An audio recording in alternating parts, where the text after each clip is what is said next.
Good morning, Mel. Right. And do we have our agenda? Is that pulled up on my screen? I don't think was it in the meeting invite? It was. It was sent today. It was silly, I got it. I will throw it up on Simply. Look at you using Singly. I was impressed too. Very. Didn't say anything. Whoa. I actually love Simply. I'm getting used to it. I do so. How about everybody else? Are y'all Yeah, getting no, the hang of it? after a year now, it's been a little easier. I still don't like how you don't know when someone updates something. That still bothers me. Like the last meeting we had, the last school meeting we had.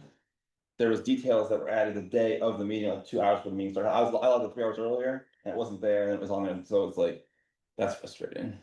Well, it's a tool like anything else. So I just want on record of when it was updated, just so I know when to check it last. You might be able to set something that lets you know. And I take the minutes from the recording. Send that through. So I think that she's gonna take it from. Is the owl on? I believe that's the the, owl is on and we're now recording. okay. I I believe that was what I was told yesterday. She said she had it. Yeah, we're still recording. I'll check Makes it. sense. She meant today that she was gonna watch the recording. Okay, so that being said, we're officially on the order. Sorry for all the logistics, y'all. Thank you for your patience. And the first order of business is to accept the draft minutes from our last meeting. Can I have a motion to accept the minutes?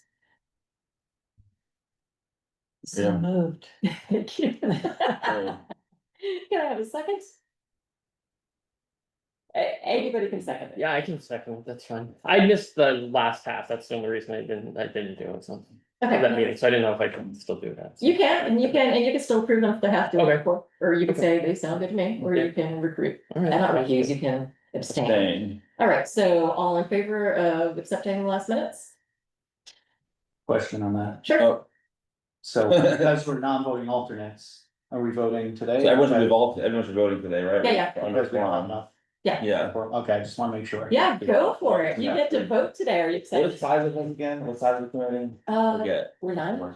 Nine, so 1, 2, 3, 4, 5, 6, 7, counting us is 9. Yeah, we're good. Okay, so we're good, everyone votes. All right. So go for it. So we If need a you would like majority. to approve them, you may. Yeah. You're voting yes, right? Yes. Okay, everyone's yes. All right, that's unanimous. Yay, that's unanimous, Ms. Danae. Making her life hard for her already. All right. Ah, yes, my classes were still. I was running this morning. It's already been a busy morning. Okay. And building tour takeaways is our first item of business. Roger, thank you. He dutifully in the lovely summer heat gave us tours of all three buildings.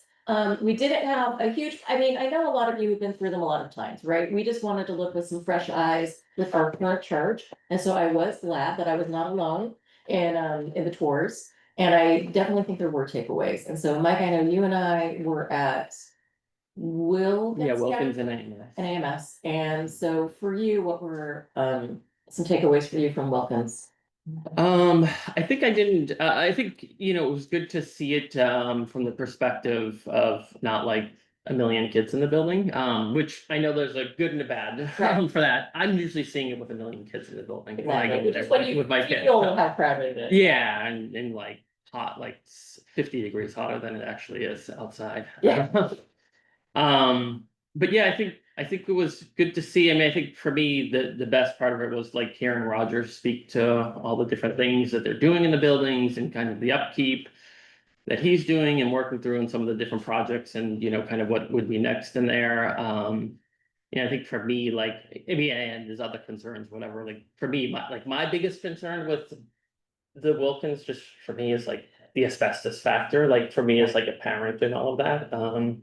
Well, as a person who walks through there too, I guess, but, and I know we have a good plan for that right now, but just in general, like, I don't like that idea, just in general, so, but I thought it was good, to kind of get to see it, again, like, very, in my mind, very impressed with Roger himself and being able to answer all the questions and really like, on top of everything, so I think that was, again, coming into this a little bit greener, I'd say, from like the perspective of being in the buildings and asking questions and all that. I thought that was good to hear all of that information, so. No, thank you, I appreciate that, and I think that, for me, there were a couple things. I had never been in the one, boiler room isn't the right word, but close. That kind of, and explaining a little bit more about that system, I found that really interesting.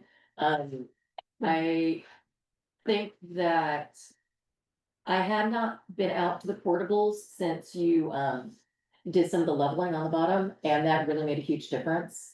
And so being able to feel, see how much more stable those looked and see them, and then hear that we can maybe have a lower cost option to crush those along a little bit longer by putting a new roof on. Yeah. And it's something that could like fit into an operating budget as opposed to having to be a huge extra project. To just buy us a lot more time.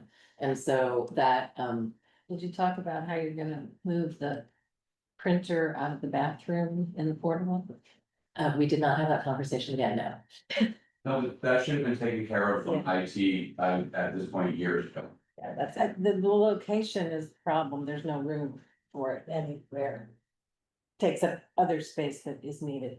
Never mind, I'll stop there. That way we can double check on that. Okay.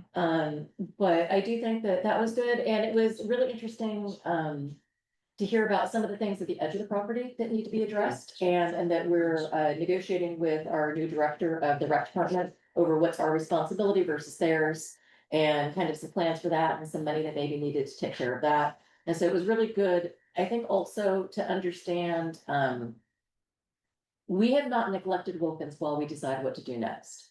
And I think that that was very, very clear, and that we sometimes get that message that you're just letting it fall apart so that we have to. It's like, no, we're still keeping it as safe and good as we possibly can. And so I do think it's always just good to go with that lens and understand all that it takes to keep it functional and safe for our students right now, while we decide what the next steps are.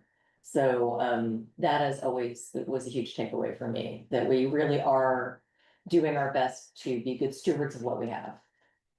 All right, so the next building was, Can I ask real Sure. quickly, how many people in, of the committee in this room, have taken a tour at some time of Wilkins?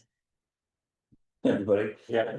yeah, have you done it, Amy? have you done one? You done it? Oh, I've Or- done it. Yeah, I've yeah, done yeah. millions. Okay, well, you I, had. not a formal tour, but I've been in that building Yeah, a many lot. times. Yeah, so I think that everybody is somewhat familiar with it. That's probably one that they're the most familiar with, quite honestly, and, It's really helpful to go with Roger. with Roger, exactly, which is why we set up the tour. Yes, And I so, just think it should be mandatory.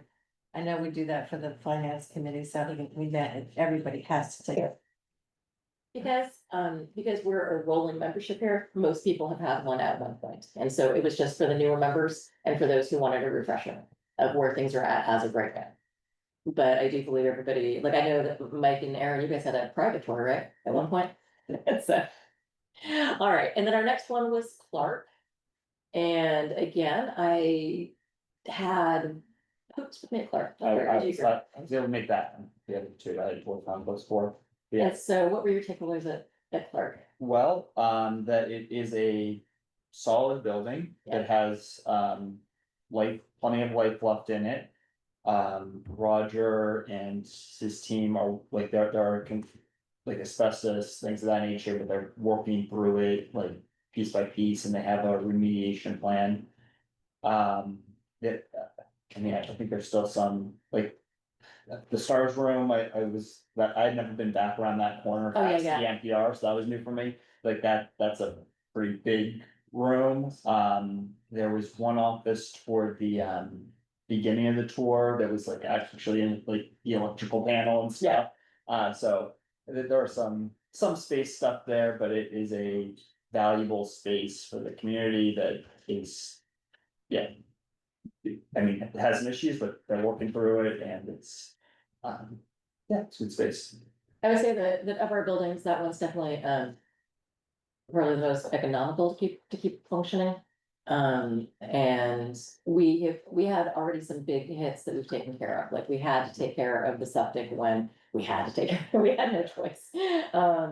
We've been doing things along the way, and so I think on that one, our current plans to just keep up with things as they come up and maintenance really has paid off. And there have been some areas where, Rogers Wagons is really nice, like the one wall that they throw balls against had a different kind of siding, and it was totally thrashing that wall, so it's like, well, you can't keep kids from playing, so instead we made it more appropriate for what they do. And so I do think that, making accommodations like that just makes sense. And, again, it's been a little bit since my little has been in Clark. I think last time I was in Clark was for one of our kindergarten intro days. So it was good for me to be back in after a while. But there's been a lot of work there this summer and it's really looking great. Any plan to address the fact that there's no kitchen, so that food has to be transported over? No, there's no current plans. It's not perfect, but it is a workable solution. Because we do still only have, pre-K and kindergarten there, and so the kindergartners are able to buy lunches, but, they're the only ones. Well, I think pre-K can get breakfast, right? If they choose. And so, it's just not economically feasible to do anything other than that right now. And we have a dedicated person who drives it over. Yeah, it's crazy, I know, but I know. something that should be addressed. Do you want back to no full day K or something to fix that, or? Greg, that's ridiculous. Oh, okay, I was wondering what your solution. Well, I think adding a full kitchen staff for that. You don't know that I'm not going to viable? have public kindergarten because I was on the public kindergarten committee Okay, in '98. Okay. So it's a real important thing to me, so Okay. that's, All right, so next building that we went to was AMS. And AMS, is another that's had a busy summer, and I have my friend Mike again. No, I think, We had two mics, actually. We had an assistant principal mic as well. yeah, yeah, no, I mean, again, I think, just from my perspective, like, there's certain things you can't change, like, again, if it was me, like, just the layout of that building, I don't personally love it, I love more the rectangle itself, but that, it is what it is, I mean, I think with that, we're not gonna. I still get lost in it. Yeah, yeah, so I mean, that's, but for me, I've never actually been I mean, been to the front office, because my son just started middle school, or in the gym and stuff, but I had never seen really the other parts of it, and I think it was, a good space there, I think, again, to see like the new classrooms and the work that we did in there is great, and to see like, hey, that's gonna keep progressing over time, and just, again, more to like learn from me about like the maintenance and the upkeep of things and the things that are coming, like, the driveway or the pavement that will need to be Yeah. redone, and again, just hearing about like, hey, the septic tanks are this big and having to empty them, it gives like a new perspective, I guess, for me, of like, just what we're operating with and in there, and then again, just to kind of know the plans and the phasing going forward, again, to me, that building's, there's work to do there, but just, again, I saw the stuff on Facebook about the leaks and all that, and to just see the improvements and all of that made, I think, is encouraging to me as like, a towns member and then a member of the board here. And again, it just really feels like, we have plans moving forward, which is, again, for me, the biggest thing is like that upkeep and continuing to move forward, just, in all honesty, like 3 years ago, I was probably one of those people who thought like, oh, okay, we're just letting stuff go in like a Wilkins, and to actually be educated and hear that stuff, I think is very good, and, again, I just think like Roger and his crew seem to be doing a really good job of all of that, so those are my biggest, like, takeaways from that, I guess, I'm so glad you're in the room to hear all this, Roger. All this is great. yeah, I don't wanna, A sit nice there way and to just, start but the I day. think it's just, I think. Again, from a member of the community who sometimes you only see it by perspective, and you Right. have that. It's good to really hear that, and not just, I mean, again, I try to read some of those like facilities reports that come out, but just hearing like, again, like that, like, hey. I know like something like a doorknob may seem silly to people, but I think that's the type of stuff where it's like, you don't fix one thing. Then it becomes worse and worse and worse, Yeah. so just, again, that's, what I kind of got out of that, and, it was just again, really good to see those updates in the classrooms, those new ones, and knowing that we really, I feel like have set a good path forward as far as, I won't call it piecemealing it, but kind of phasing it over time to get it in really good shape, so. And now, Eric, you were also on that one. What were some of your Yes. takeaways?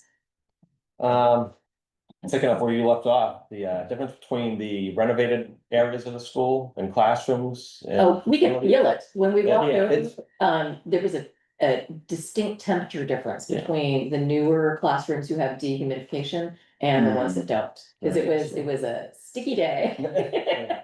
It is substantial. It is like you're walking through almost two different facilities. When you're in one wing versus another, it's like you've jumped into a whole different world. So essentially those renovations have really looks like done a great job at bringing the classrooms up to spec and up to standards. And what I think that highlights is that looking at Wilkins and other facility needs in town, we've had proposals to go all new versus some people prefer to rehab, some people small additions, some people big additions, some people tear down and start over. But what I think AMS demonstrates crystal clearly is that the rehab option does work. It does It can have work. very good, It can. it can work very well.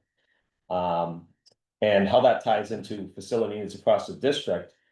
I really don't believe anyone, at least I've never heard anyone say we don't have issues here, especially at Wilkins. I've never heard anyone say that. But how does that tie into what we're doing at AMS? Wilkins, because we have advocates that would like to do warrant Article 12 again, ranging all the way from let's do smaller additions, let's do annex, let's explore all these options. But I believe what AMS demonstrates is that you can improve buildings in such a way that you might not necessarily need to tear down. So we need to weigh the pros and cons. What's the best way forward for each specific building and go from there. But it was pretty striking difference between just from the LED lights to the whole feel of the room environment, like you were saying, air conditioning and so on. It was like really Well, two what can they different say? levels. It's just dehumidification. It's not Dehumidification, actual. yeah. Yeah. And it was striking. I'll be honest, when you first told me, it felt kind of like AC. It was like, sure, it could. It really did. It really felt so much better.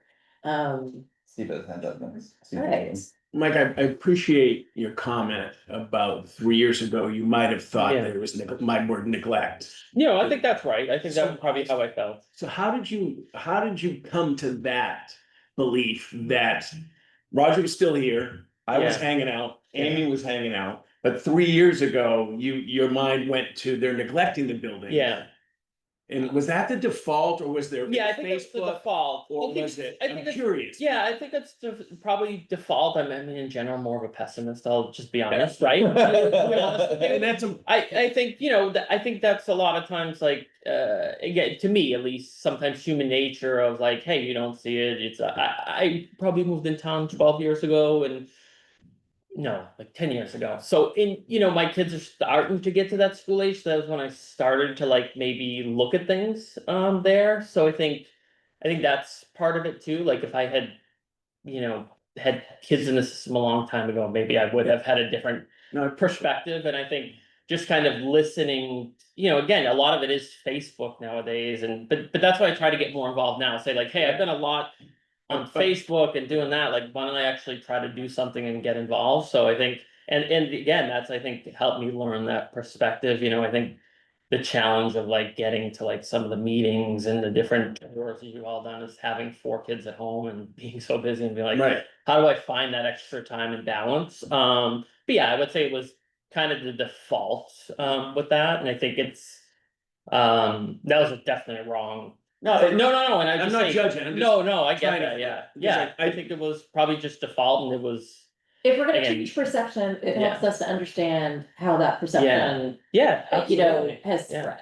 Yeah, And I did, so I was superintendent in Yeah. I was a principal, I was in the same district for 22 years. yeah, And we passed just under $11 million bond, first time it went to the town. yeah, But the advantage that I had was I was absolutely well known for 22 years. yeah, I had, right, there was a lot when I I came Adams last year, and then I went, and one of the things, and Amy and I and Mike and Roger were talking about, and we'll probably talk about it today, this notion of trust, Yeah, right? Because because for the last 5 years, some of the players have stayed the same.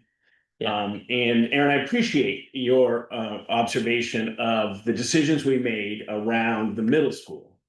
Because there have been some concern about, I've heard some concern about the middle school, because one of the things we did with the middle school was we went for a whole classroom, almost an entire classroom renovation, including accessibility regarding FM systems, Yeah. lighting. We went to Yeah. dehumidification, Yeah. and we went to different heating for sound. And there was some criticism about why, like, was the FM systems a part of the original scope?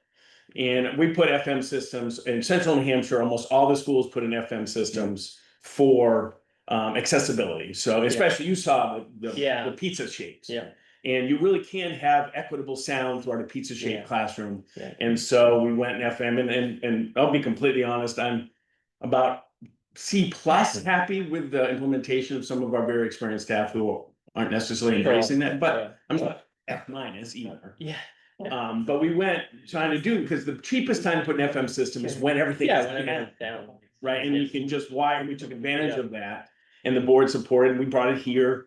Well, not here, Yeah. but the DOS version of here, so, and it is just different. What we were doing with the middle school, the decisions we made at the middle school were different than the decisions in the ed specs we were doing at the elementary school, that's all, but yes. It had a lot to do with also the ventilators, because we had flooding from that, so the decision was made, it was much more cost effective to do that work as part of this renovation, so that was Yeah. probably the initial driving factor, and yes, the FMs, that was a later value Right. add, but really it was. Well, the- we already had everything open. It was. Exactly. Really, definitely. We're trying to Yeah. do things for 20 years, Yeah. the most efficient way. We had a. Yeah, claim it from all flood, was so. just to clarify, I wasn't like doing those tours made me be like, oh, hey, we're doing that. It was probably like, as I said, 4 years ago was that kind of view. And then over time, like probably like 2.5 is when I was like, oh, okay, I started looking into the notes and seeing all that stuff, and it started to shift. No, I just wanted to give you the whole I appreciate kind of it. evolution of the thought, yeah. I think you are representative of the I think, population yeah, at this stage, probably. coming out of COVID, we're all busy, Yeah. things are Yeah. just hectic, and we were moving. But maybe some of the Yeah. messages or the consistent, and one of the things that's happened, which we know is difficult, is change. Yeah, oh, yeah. Right, Part of three superintendents in 4 Yeah. years. New 5 principals in 3 years, I think, and all 4 principals in all the schools, right? Yeah. So, and Yeah. the advantage I had. Yeah. The advantage I had in HOP was 20 You being there. years. Yeah. So I had kids voting who were my students. Yeah, And they knew the issues that I was Yeah. talking about for 22 Yeah. years. Yeah. And there wasn't this, oh, he's just coming here for Yeah. 2 years and he's trying to accomplish this and get the Yeah. hell out. yeah, I was Yeah. all in for Yeah. 22. that makes total sense. So anyway, and that trust thing, we're gonna talk about whether it's Yeah. OPM. I mean, the owners project manager stuff and this trust thing, because we've tried to come to grips with it. We tried to be incredibly transparent in tours, right? We did a tour. You guys wanted a tour, we did a tour. We tried to be incredibly transparent, but is it breaking through? I don't know. Yeah, so, on that, Makes sense, yeah. I think the biggest issue with the AMS projects is semantics, right? You call it a roofing project, No. and It's- a lot of it's the called a- language, it was a roofing It's project. in, Roger and I were clear that this was, a renovation and upgrade. Major roof project, yes, but it was also a Right, renovation. but and on upgrade. all of the, again, Not all. a lot of, on the, A lot of the messaging has A lot of the focused messaging on the roof was- because the leaks have been the very visible. right, but even during deliberative, it said roofing project, right? And so I don't disagree that the work needed to be done. I think the people saw it as like, hey, you're saying you're doing roofing project, but it's all these other things. Appreciate Like that's where it would have, Thanks. the semantics of it Appreciate that is feedback. really the issue there, right? And because, right. And it's like, it makes sense, you're doing the roof, you should do the cooling, the sound, like, while it's all being torn down, I totally understand that. It's really a semantics and it's hard, right, if So it's message. messaging, yes. Right, because I know there's a lot about the videos. One of the videos we talked about that EDI asked me personally to join the video and talk about the project. It was a whole classroom renovation. I went to the board, whole classroom renovation. But in a $1.5 million project, I don't know, $100,000 in sound, you know what I mean? Right, and I'm not, what I, But I'm with you, I appreciate that hopefully I'm perspective. getting across is whether you said it was a roofing project or not, the perception Yep, was that that a lot of people thought it was a roofing project and that had all these other things in it. thank you, I mean, And so- that's good feedback, about how we message and how we appreciate it.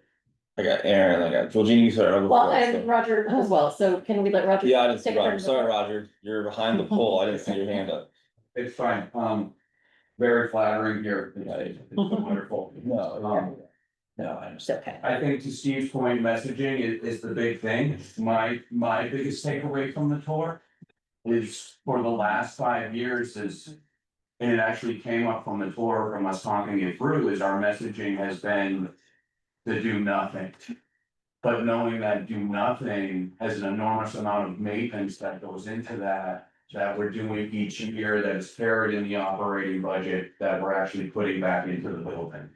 So I think that has been eye-opening for me is big picture wise is Mike, you may not have years ago, you heard the do nothing, Yeah. not knowing the maintenance details that go behind it. Yeah. Appreciate it. The best quote that I like is that mandatory tours with Roger for all buildings. Thank you. Appreciate that, because I do think it's helpful with just seeing the in-depth behind the scenes, of each building and the work that goes into it. So for me, it's just more on helping sell the maintenance and the annual things that we do yearly, and that happens with my budget presentations and discussing these here, so. Well, and I think that even with each other, we need to start making sure that our language is more precise. Yes. And status quo, I think, is one that has certainly come up. And that's more appropriate for like, okay, if you're keeping what you have, but keeping it as well as you can, that's status quo, right? That's saying, keeping it a safe learning environment. But that has cost and that does require maintenance. And so what was it, the very beginning, the kick the can? Which again, it painted a picture to be sure, but I don't know if that was most appropriate either. So I think that we need to start using language that is specific. Yeah. And I agree that I actually think what we ended up doing made a lot of sense at AMS, but we should get credit for it too, right? Like, part of it is it wasn't just roof. We took the opportunity, we really enhanced those spaces when we had the opportunity to. We capitalized on having ceilings down and having workers in there. And so I think it was budget wise also made a lot of sense, the way that we broke it up. That's all. Because it would have been stupid to go do it and then have to take it back down and do something else again, a couple years later. And so I think it was the right decision. But our messaging was obviously a little bit off because either we weren't getting fully across all of the improvements that have been done and that we were taking care of, or we weren't making it clear everything that was being done. And so I think all of those are really good feedback, and I appreciate y'all's input, because it really does help. Yeah, Okay, I think a lot of people should watch that video that the district released on the improvements, because it really does cover a lot of it. It shows a lot of it, shows that it wasn't just a roofing project. yeah, I think that really will help level set a lot of people's But understanding. Yes, the EI one, yeah, I think that was a great video to kind of show what actually had been done and. perfect. And I wonder if we could like add on a quick tour around the cafeteria. It looks great with all the new painting and such. That looks just lovely. And honestly, I will say for me, having been in these buildings a lot in the last 9 years, and before with my daughter, even things like the PTA sponsored rugs as you walk in that have like the logos and that really give you this very welcoming, cohesive feel right away, right? I think that sometimes those small changes really make a big difference. They just make it feel like this is a very cared for, we're proud of our space. Yes. I don't know if I'm in line. Yeah, I lost the line, because I know Jeannie was up next, so then I had Aaron. See, I was expecting a lot. Okay. Yes, no, thank you. Okay, so you're just getting on the list. Okay, It's so unusual for me. who's next on the list there? Jeannie, I think. Yeah, I just want to confirm the renovations that were done at AMS were done to the newer wing. Yes. So I just want you all to see a picture. This. No, No, no, not the new. no, that's not Not the the new one. annex that was built in 2000. Yeah. It was the original 72 portion. Our renovations were fifth and eighth group. Fifth and eighth, I think. Yeah, it's the original building, however you wanna call out the Yes. grade level, it's the original building, Yeah. it's not the annex portion that was renovated. Not yet, it's next. Okay, all right, so I was just, so that is how old, that portion that was renovated? It was built in the early 2000s. No, that's. Oh, I'm sorry, that's the this. portion that was renovated was built in 72. Okay, because I was gonna say, if you all wanna see a picture of what it looked like before we got the, what you call the annex. There were 12 portable I classrooms, would love to see that. and that's on the front of this, and I will pass this around. Yeah, I'd in love case- to see it. Jim. Because when we talk about messaging, this is the most informative piece of messaging that I have ever seen that went to every household. And this was done as a voter guide by a citizen group to help people be educated about the addition at the middle school and the annex at South Egan. Okay, So in it is a significant amount of detail. well, and this is something that we may have the opportunity to partner now that we have this year's group panel who's helping raise funds, we may be able to work with them to do something like this when we're ready. Right, and I would highly recommend that we use that that model. No, I actually, you know what? I cannot overstate the value of having something in everybody's mailbox. Right, Because not having the citizens do that anymore has been such a, and having it in your hand that lists all the reasons why we're doing this, and even we had in it. I saw you smile, Michael. You were, you know, you gotta admit, your message in that little newspaper, it reached a lot of It people, was my newspaper. you know? I love your archivist stuff. I love all your archivist stuff. You've sent me stuff from years past. You know. I absolutely appreciate it. I love it. So thank you Well, for no, your no, but archivist. he was in the The paper the museum one is day, next door. and it did get your message to a lot of people, it did. You know, good or bad, it definitely got to a lot of people. I just assumed. All right, Aaron was up next, I had Aaron. Okay, just two things. I want to go back briefly to the exchange between Mike and Amy about the roof project. I do believe Mike was correct when he said that at multiple times, the townspeople, the forward-facing message to the public was, we have a $15 million roofing project. And then when that is brought up, there's pushback claiming that, no, that was never said. Now,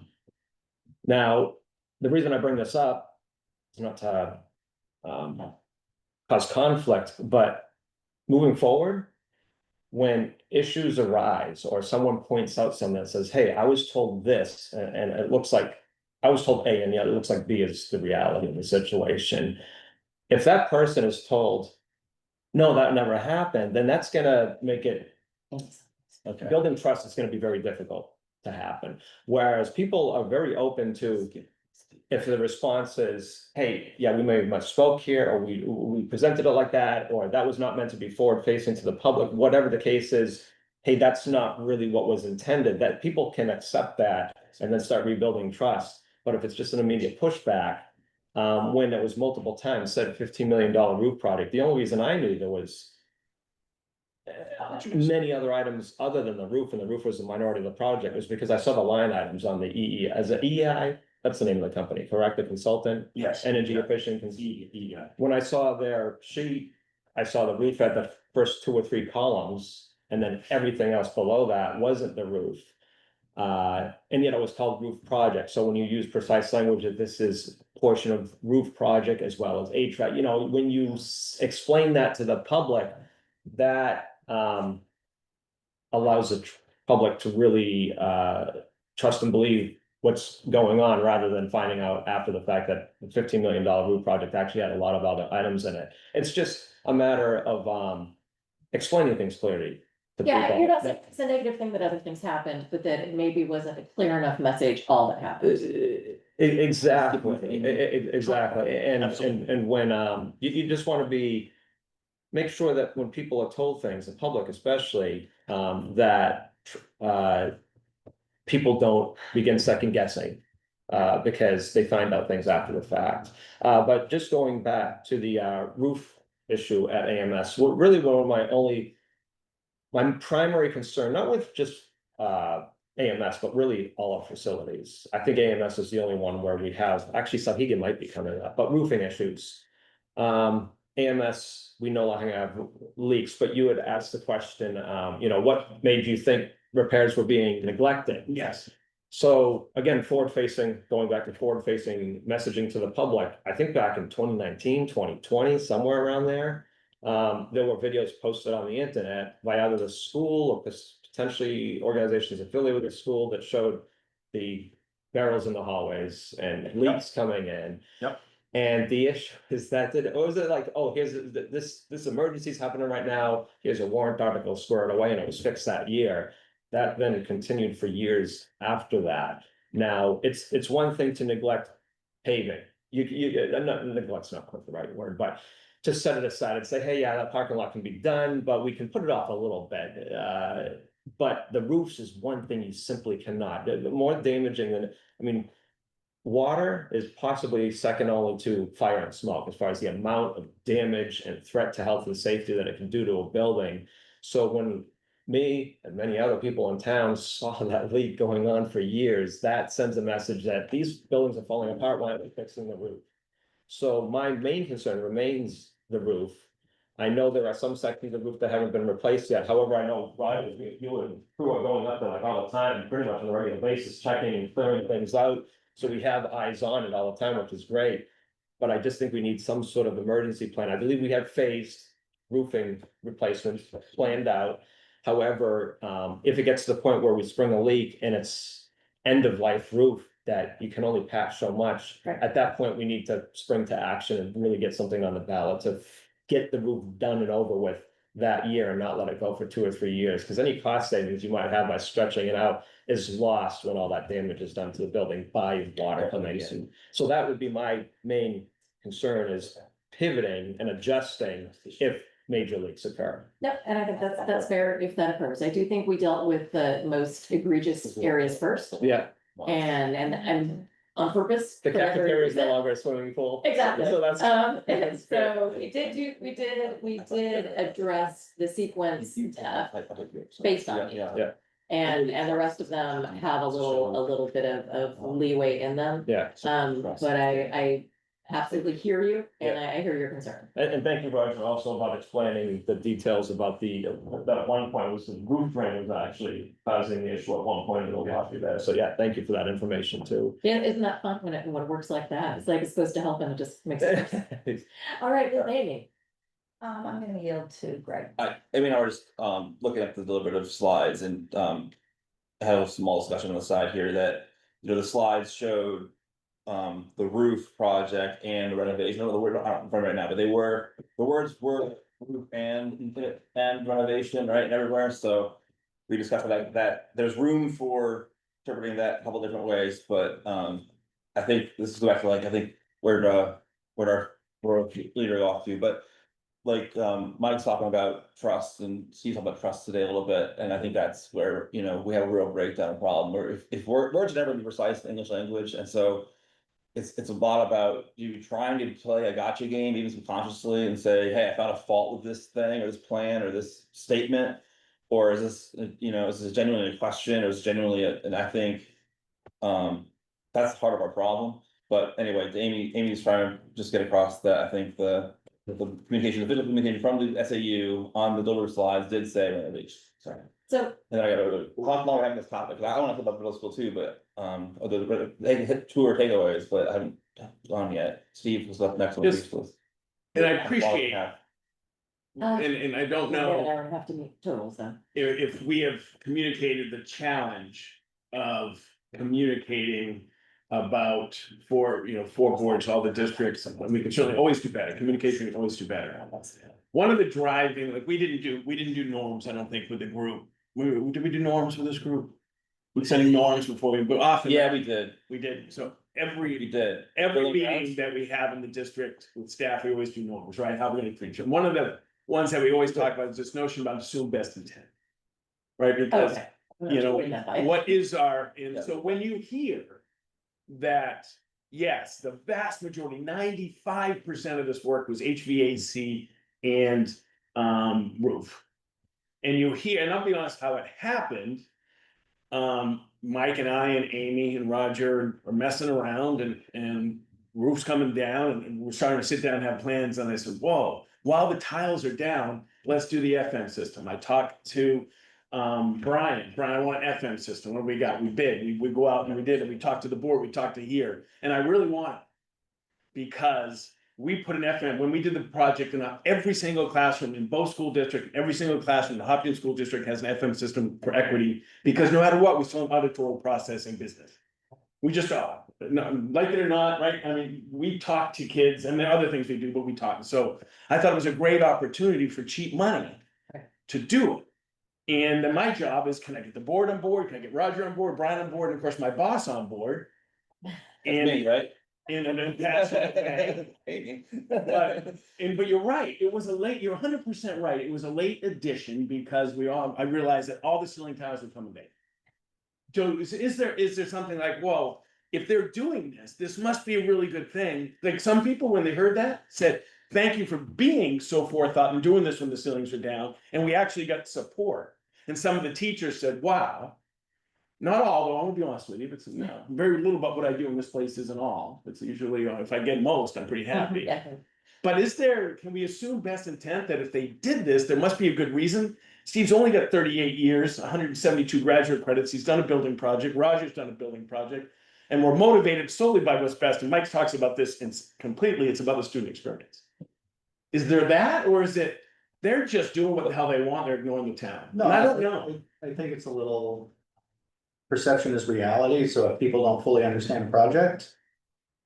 It's easy to kind of poke holes in it, right?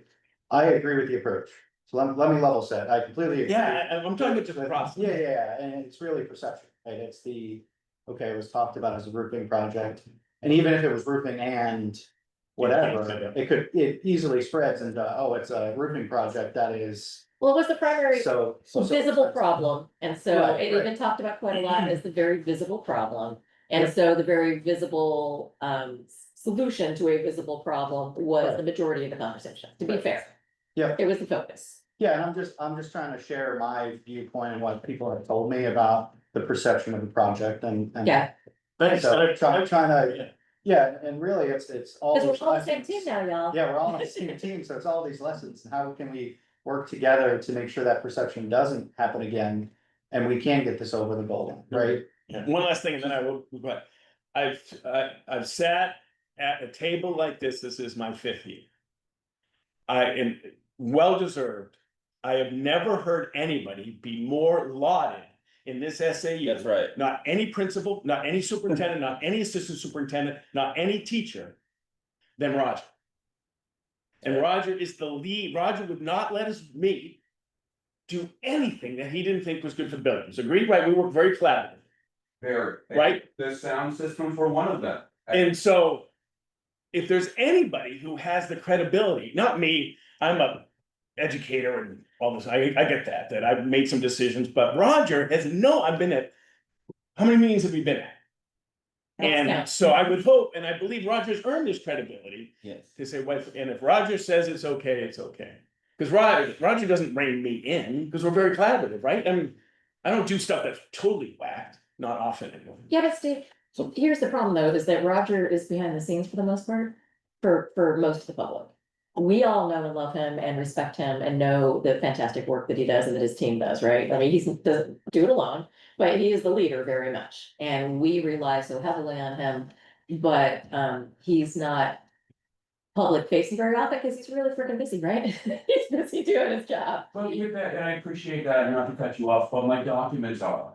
And the documents that we work together on collaboratively with Amy, with Steve, that we all put together are clearly identified with what we're doing. The past project called out roof C, interior B renovations, calling out 1 through 6, 21 through 6. Our next renovation call out roof C2, your interior C renovations project 7. Rooms 7 through 10, 16 through 17, 27 through 30.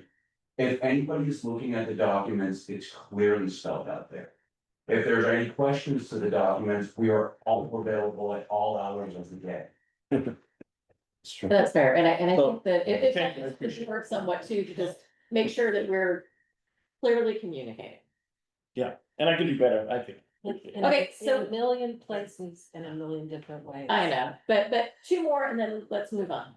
Well, What I was just gonna say is, I think what Roger just said is a great point. But I think what you just said, Jeannie, could actually be a problem in the sense that it's in a million places. It's there. Again, this is me, someone who supports now, you Right. know, basically everything that is being put forward. But just as someone who, yeah, someone who works a lot in communication and messaging, I wonder, just as a thought to throw out there, like, is there just like even a section on the SAU site of just facilities that could be very easily accessible, all the documents, everything there, like in a nice, easily formatted way that is appealing to people's eyes, that they come in there and see that stuff, like, hey, whatever it may be, like the facilities reports that get into the board meeting documents, because I think those are great, like, as you said, I don't think, again, maybe this is the pessimist in me, but like, I don't think as many people are doing what like I may be doing, or people here, and like going and reading those reports. So I just wonder if there's maybe like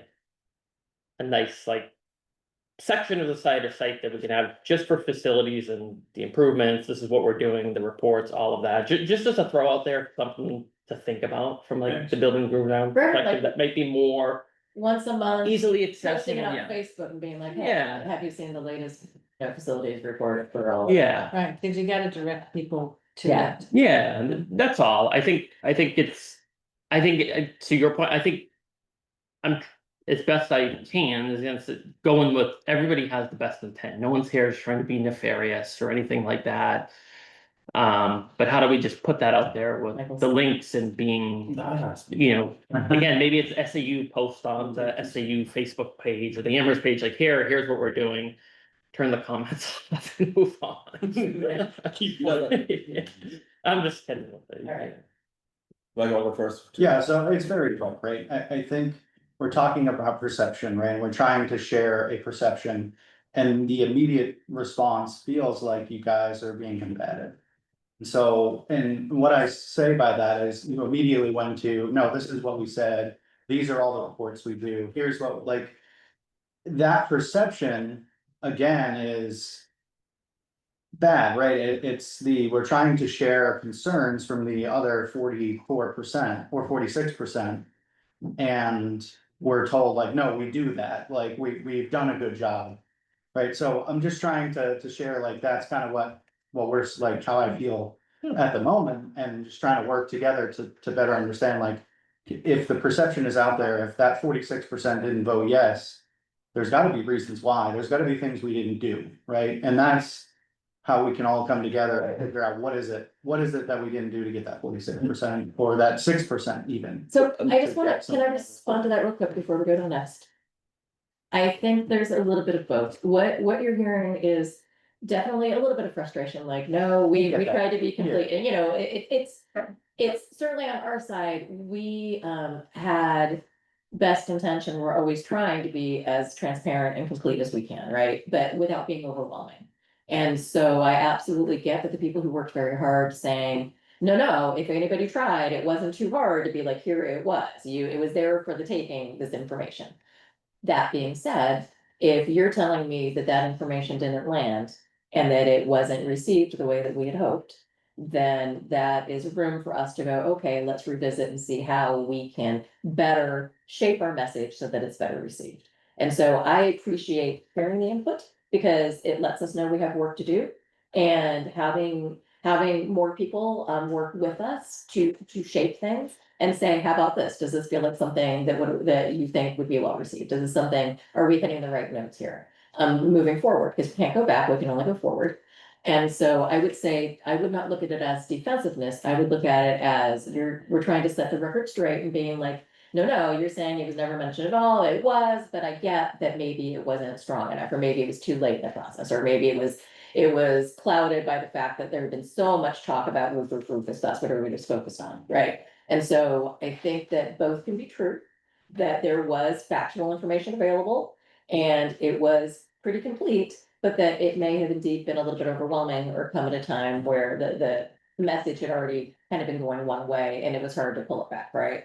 And regain focus. So I think that all of the input is valid and appreciated, but I would also say, kind of understand that it is hard, right, on our end, because it is a little frustrating, like, man, we tried, we tried real hard, and let's try again, and so how can we shape it to be more successful, right? And so, I don't want any of us to put up our walls, because that's where we stop collaborating and we stop moving forward. So I don't think that there are walls being put up, but I also don't wanna call out and say, well, stop being so defensive. It's like, no, they're just trying to set the record straight. So I think that that's a fair thing to do. So we can acknowledge on both ends that it was there, but that it maybe wasn't received as well as we'd hoped. And can we agree on that? Yeah, and I wasn't not agreeing on that. I agree. The point really was that by immediately jumping to like the, no, it was there, is part of the challenge, right? It's part of that perception. No, I got it, but I mean, they're human and they worked real hard, right? So, I get that. Aaron, and again, we do need to move on, Yeah, no, so. something brief. So just one thing, I gotta expand a little bit, Mike, your idea of getting messaging out there to the community, and you're right, a lot of people don't have time to read all those reports. So if you have bullet points out there, roof, plumbing, whatever, you. I do think it's hit on- something we could do a better highlights. job of keeping things all along and not waiting till it's voting time. Well, you can put bullet points out to the public, and then for those who are interested, here's a link right to the report, because I can guarantee nine out of 10 won't go through the read the report, but at least they read the bullet points and said, well, here's what's going on in our. Yeah, and then there's more So to it. that's a very good idea, that you brought up, but, just going back to the exchange here, one last time. We gotta get this meeting Yeah, going. I get it, but, it does need to be said, I just want you to fully understand the intent of really everything I do. When I point out those issues, for example, the $15 million project, and it's not something that I misheard, it's something that I heard multiple times throughout, at least 1 year, possibly even the year prior to that, where it's described, maybe not at the deliberative, but prior to that, it was said multiple times, $15 million roof project. So the intent, when I go in and look and I say, well, that's a lot more than just a roof, and bring it to your attention, is prevent that in the future, so that we don't have these conflicts. This is a community I live in. It'd be very foolish of me to intentionally try to do things that harm the school district. Please understand the reason that it raised these issues is to improve. That's it. It's not to fight. The reason that we work so hard every day to do that as well. This is what we do for a living, and we work very hard, and there is no malintent. There is no lack of transparency. There is the full intention of gaining the trust in the community. I have lived here for over 35 years. And this is what I've chosen to do. So if there was a statement, perhaps the renovation was left off of someone speaking, I don't know. I don't have control of all of the things that were said. Let me finish, Yeah, Sharon. I won't say please. anything until Thank you're you. done. So when I look at the documents and what Roger was citing, we have worked very hard, and I completely understand what you're saying, Michael. That was the initial perception out there, I believe, was the roof. And we worked hard to add information and have renovation and have details on that put forward. And I agree, Terry, it sounds like it didn't land completely with folks, whether that was because they had a different intention or interpretation or not, I don't know. And I appreciate your intention, Aaron, but please understand mine as well. And so that you will understand what, if I can find them, I can send you, I can just email, so we can move on from this. And you tell them- I actually don't think that's really All necessary, right. because I think And then we can that, just move on. yeah, I think we should move on, and All right. I just want you to understand the intention of me personally, as someone who has worked very hard for the school system, and appreciate folks in the public who do as well. Yep. But please understand that I have those same intentions. All right, thank you. I think we've cleared the air. Yep, okay. Bridge, Yeah, yeah. thanks. Yep. All right, I do wanna get back to the tours, but I have a couple things. So I think rather than going through a bunch of points that people said and trying to keep things going. I think we identified that we have trust and relationships as a key issue. And it's even within the active people, the people that come to these meetings, who volunteer for these things. So I would suggest, and this is a little bit of a Terry Beam style suggestion, so forgive me for copying your personality a bit here. I think it'd be nice if we pick somebody from the active volunteer community, or even the SU staff that you don't typically get along with, and try to make an effort to meet with them and try to find some common ground, because I think the best thing for this community is that we come out at the end of this year with some unanimous view, and I think that if we have a lot of distrust on people saying things, then I don't see how we're going to get there. So that's my comment, and Steve, I would really like to talk to you about some things you said earlier, but I don't wanna waste this meeting doing it, but when board members or people of the public are asking you questions, they're not always saying something. There's one asking questions sometimes, and the people should know where their money's being spent, and you're doing a great job managing the budget of the people overall, but we found things that have been edited based on questions too, so it's not. It shouldn't be seen as a problem to try to ask I don't questions think it appropriate ever for it. is. I've answered thousands upon thousands of emails from 4 o'clock in the Yeah. morning to 10 Okay, o'clock. I would love to talk to you I just, offline, Steve. is there, we just try in this place, we talk about just assuming best intent. Yeah, I understand, well, That's okay, all. and then I don't think it's ever bad. I've On the- answered lots of questions. on the tours, back to the tours. So you toured AMS and Clark Wilkins, so my question for you is that, having seen both, or you toured Clark, you saw Wilkins. Not Clark. So you saw Wilkins and AMS in close order. In your view, which of those buildings it requires more work? They both require significant work? Is one building pretty good? Because you mentioned a lot of things there, but nothing Yeah. about next steps. I think Wilkins would probably need, I think just from like space issue type of things that we talk about, having people in portables, is not an ideal situation, would need the most work in that sense. I think from the AMS standpoint, I think, again, from everything I hear, we have a good plan moving forward as far as that particular building at AMS. Like, hey, I think it's next summer, the next renovation going on. Okay. Yeah, Let's get clear, because when we did the tourism years ago, maybe 2 years ago, everyone on my tour thought that AMS was in far worse shape Yeah. than Wilkins, and that was, I think, pre-leak and the wall units being fixed, so that's really good to hear your perspective. yeah, I think, there's stuff to do at AMS, but I Sure. think there's a plan to do it. Yeah. I think that's, not to say there isn't at Wilkins, I think Roger has a good, like Terry mentioned about the portables and like, hey, we could possibly look at fixing the roofs to give them an extended life. I think there's a plan there, but I think again, like we all know, right? Like as far as Wilkins go, there, if you were to bring it up to like the standards of what you did within like AMS and that one section that's been done, like that's a lot of work. Yeah, Right? That's a lot of okay, money, that's a gotcha. lot of work. Thank you. Okay, so thank you for a robust conversation. I think it's essential, and I do think we need to have some of these, right? Like we have. I don't wanna say clear the air, but we need to make sure that we are effectively communicating.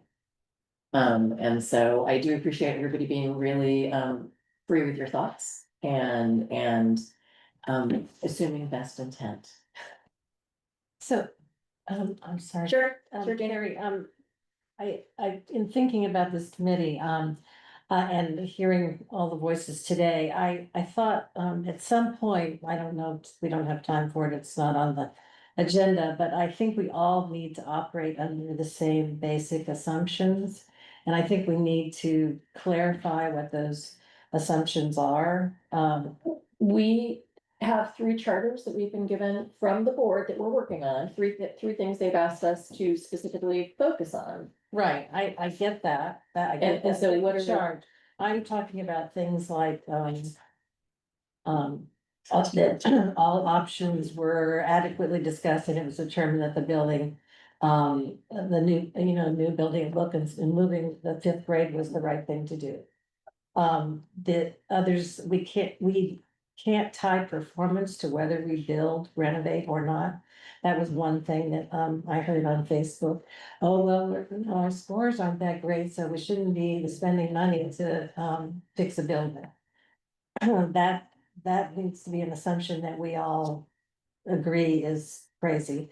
Why would we not insult people on Facebook? If someone said that verbatim, as you said, and you just called them crazy, how is that helpful? How is that doing their comment with best intention? And because I It's a believe very- that this committee should have This is a the problem. different This assumption. is what we've done, this is what has happened for years. Yes. Is that you've been involved in a lot of these building projects, right? These building committees. And you managed to engineer a group of people, a very small group of people, to a consensus opinion. Those opinions then go to the voters and the voters knock them down every time. So we need to do something different, I think, be more inclusive. We need to be more respectful of people and form more of a, I'm not saying, I spoke last night a little bit, I wanna do a little more of a consensus management, broader coalition, thank you, a coalition style. So instead of just looking at the majority beating up the minority and say, we got 50+1, we win, you lose. That's against the rules on this I situation. think it goes the And other we way, Greg. just need, well, maybe that's fine too, but we need to. Now you have the view, hey, 60+1, we win, 40% have to eat it. We really need to come to a view of trying to find a better consensus among a larger group of people, and that's not just the 35 people who have time to take off of work in the middle of the day and come to these meetings. We have to be respectful of all the voters that turn out in March. I think that's a complete mind shift, and I think that's why what you're saying should not be so close-minded when we're doing a group like Well, this. For both of you, I know that you feel strongly. But, and I do think that we're trying overall to be very careful with our language, but I think that what Jeannie's trying to say is. It would make her feel more comfortable if we could at least all agree that these things are essential and important. And that thought that, like, I'm sick, but I can't treat you until you're better, right? Like, until you show that you are willing to get better, I'm not gonna give you medicine, that kind of thing. Like, you can't go to the doctor until you're already better. And that is absolutely a message I heard as well. Yes. Your test scores are not where you want them to be, so why would I throw any more money at the system? Right, And. so we can't operate as a committee if.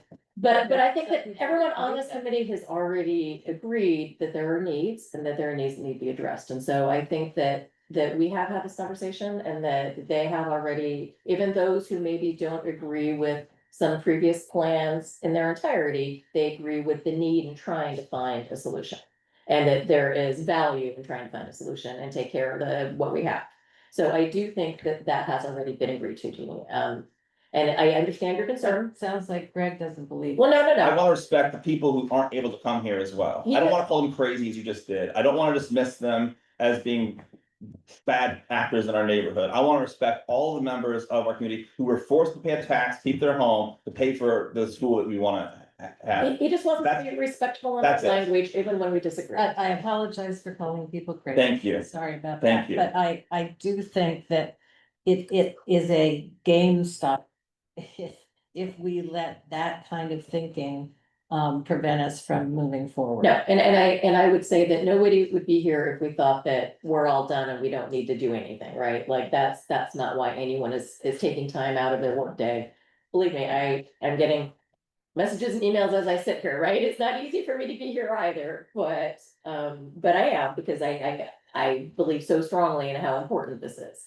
And I think that all of us do. We just maybe have different opinions of where we're gonna end up at the end, right? But that's why we've expanded our circle so that we can gain some trust and we can gain some additional perspective. And we can maybe get to something that we can get a stronger support for. But I do think everyone agrees that there's a need. And at least everyone at this table. And that we're going to do our best to help communicate better that need and get more consensus to whatever we land at. Andrew?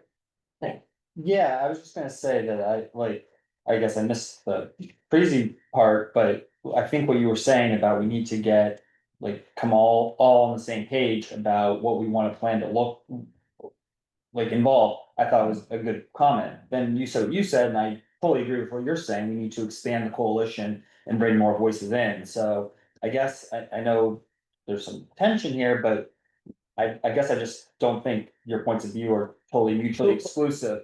You know, so. Wait, I was listening to you, if I may. Let me say, repeat what I said at deliberative, which is that I spent, what, a couple of years involved in these small programs, mostly trying to liberate the kids from this crazy policy of making teachers and students wear masks in public school. Worst decision you possibly make. So that I'm in this thing, we have to go all other issues, and I get not all the other things. I don't think the process is followed to get this building through our campus board. So now, I'm elected last year. Yep. And a whole year goes by. Yep. And I said at deliberative, I told the board member, what have you done to include me? What have you done to win me over this year? They said, nothing. They said, that's a fair statement, that nothing's been done. So, there's a lot of good talk about trying to bring a water coalition, but no one's stuck their neck out more on the no side than me. No one's been more public than me, and I've never included anything. I've never met with anybody trying to convince me of what, yes, I have to come here and try to participate in these meetings, but that's the reality. No one's reached over to really convince me in the last year. So that's a data point to show the problem lies, you know, close to us, and we should be doing a better job here. That's all. So, Remind you that that's still true. here's where I struggle. None of this is about me, it's not about you, it's not about anybody at this freaking table. Well, my point is, right? Terry, that if you don't It reach out is- to the person who's the most vocal and most prominent no voter in our community, then how the hell are you honestly supposed to be taken seriously that saying you're going to reach out to a bunch of no voter coalition people? That's a good question. Like, yeah, I wanna know what it takes to win Greg's vote, cause I think if you win his vote, I think you get the extra 5% or whatever it is. Yeah, that's I think needed. so too. So I agree. I guess, yeah, I would like to know, I mean, does not put you on the spot, but like, eventually, I would like to know, like, where we.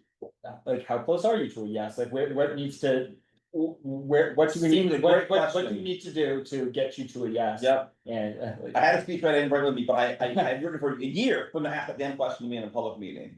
But thank you. I think it's a good question. I think people should take it seriously, and no one has, and by disrespecting the representative that people who vote no have elected, I think it's a lot of disrespect to a lot more people than just me. So I have to be the voice of that group, significant minority group, but.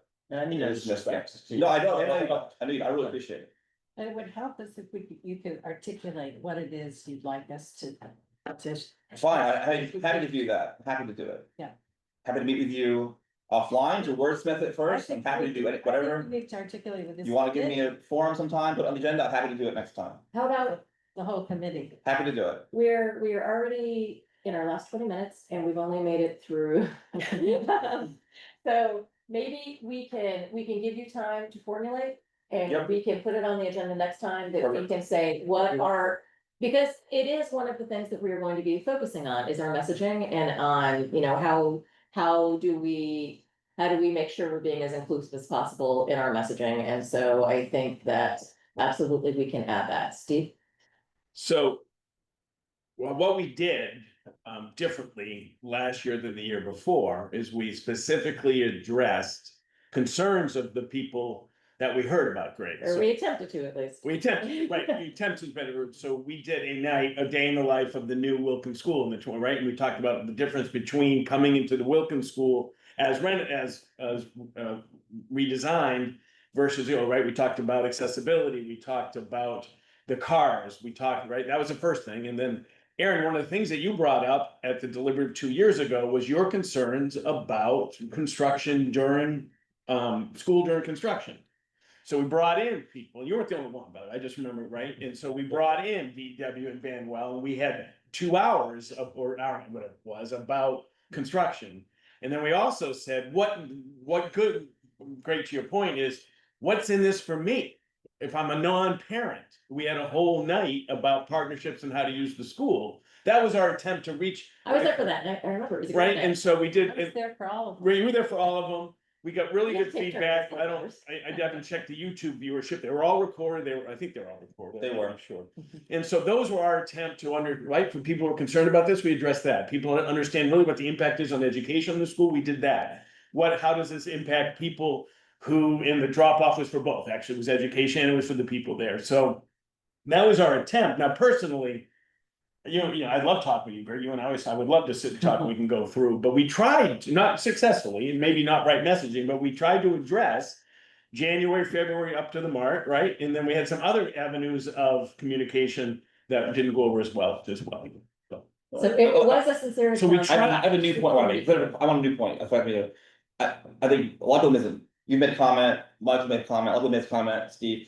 And I think it comes back to your original point that sometimes no is a default position, and that's a fair statement for some people, some people default are yes, some people default are no. Yes, But I think one thing we haven't talked about is that some people vote no, fully aware of the details, fully aware of the Yes. reports, authored some reports, have been to all the tours, and they still vote no. Yes. So there is people, it's not as if, oh, if we only sell this better, it's a great idea, everyone would love it if they knew more, they just are educated enough, if we educate them more, we'll win them over. Yes. That's not necessarily true, there's a lot of people who look at all this and say, no, I have a reason for no, and maybe I don't wanna go to public, because I see how people who go to the public get treated. That was before Amy, right? Like, it's not a free pass to come out and say, agree. oh, I don't oppose, I don't support this one idea, whether it's majority view or not, so.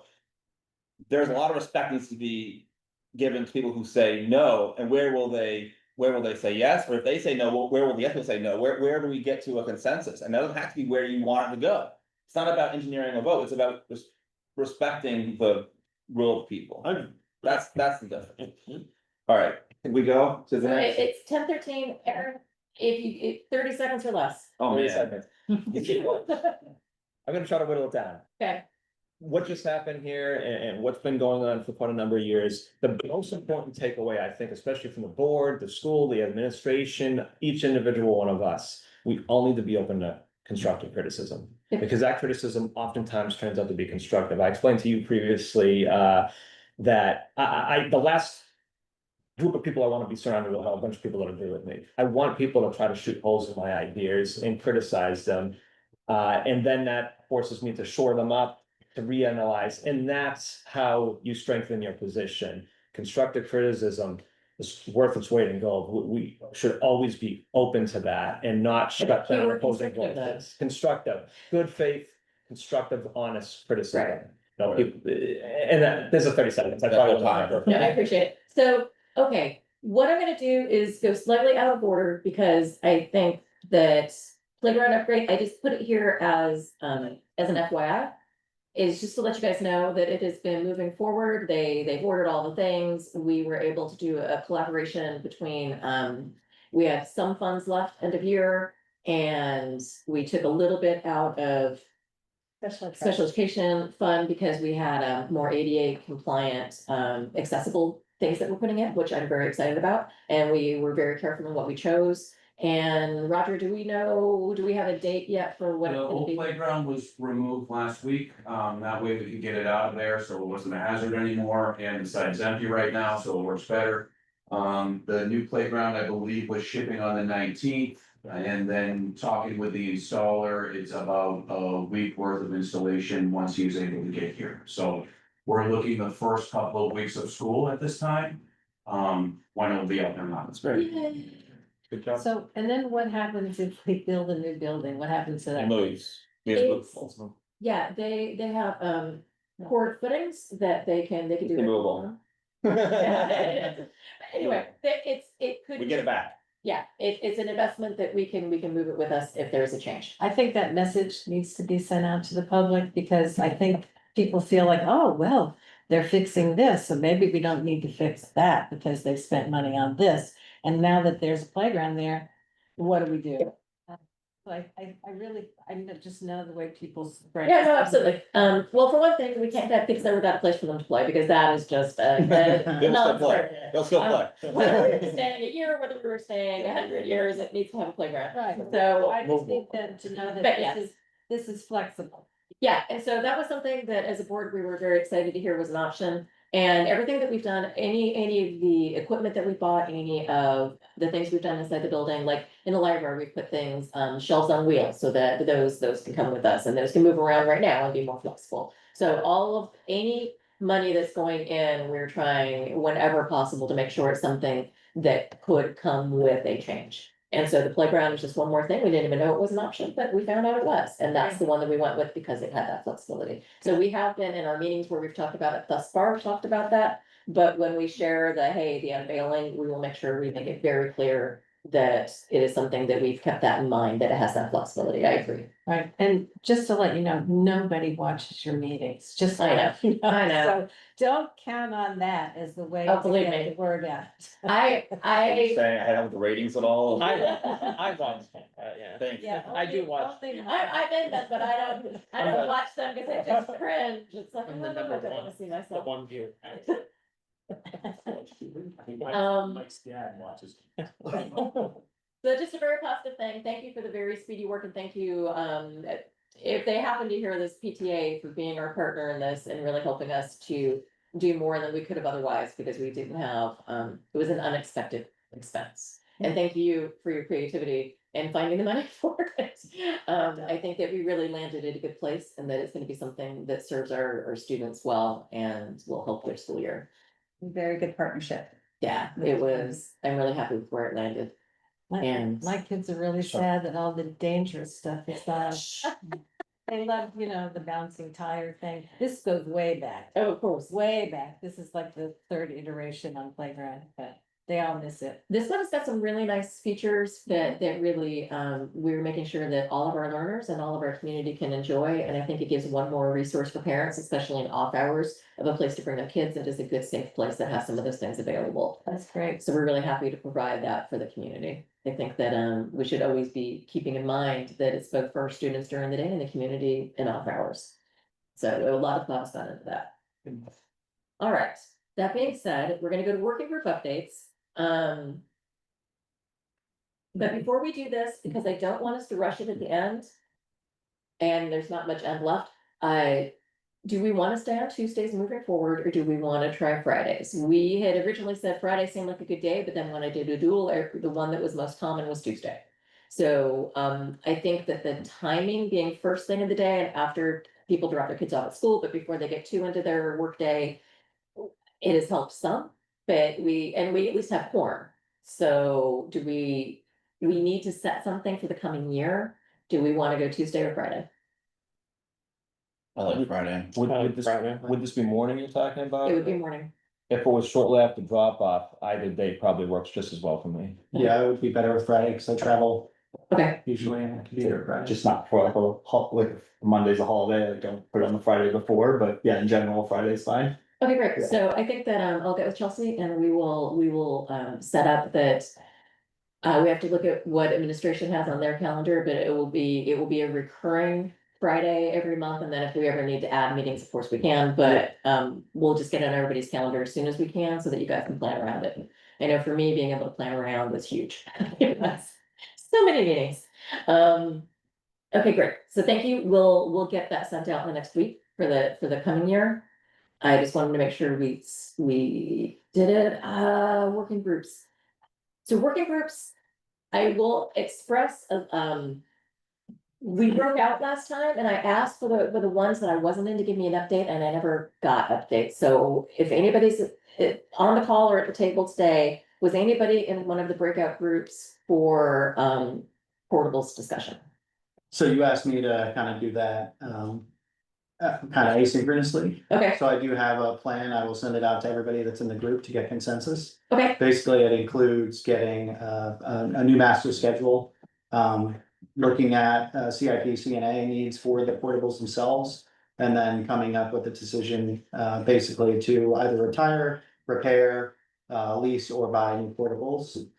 Based on both the utilization needs between now and X period of time where we think we're going to have a new facility or something like that. And it's all based on enrollment projections and need and everything else.